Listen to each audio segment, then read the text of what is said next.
And that brings me to my final topic, the detention of terrorist suspects. I'm going to repeat one more time. As a matter of policy, the preference of the United States is to capture terrorist suspects. When we do detain a suspect, we interrogate them. And if the suspect can be prosecuted, we decide whether to try him in a civilian court or a military commission. During the past decade, the vast majority of those detained by our military were captured on the battlefield. In Iraq, we turned over thousands of prisoners as we ended the war. In Afghanistan, we have transitioned detention facilities to the Afghans as part of the process of restoring Afghan sovereignty. So we bring law of war detention to an end, and we are committed to prosecuting terrorists wherever we can. The glaring exception to this time-tested approach is the detention center at Guantanamo Bay. The original premise for opening Gitmo, that detainees would not be able to challenge their detention, was found unconstitutional 5 years ago.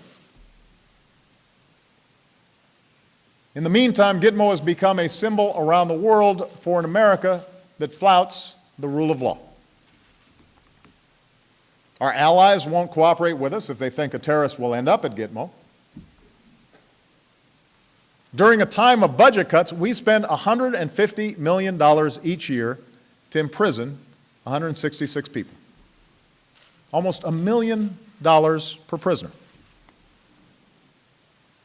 And the Department of Defense estimates that we must spend another $200 million to keep Gitmo open at a time when we're cutting investments in education and research here at home, and when the Pentagon is struggling with sequester and budget cuts.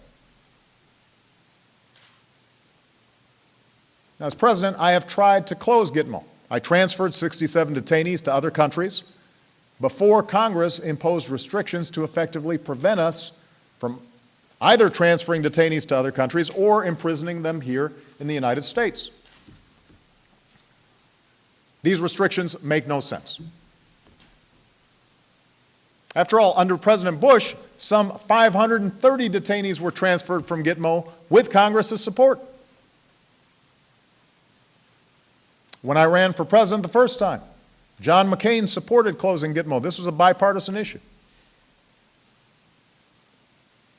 No person has ever escaped one of our supermax or military prisons here in the United States, ever.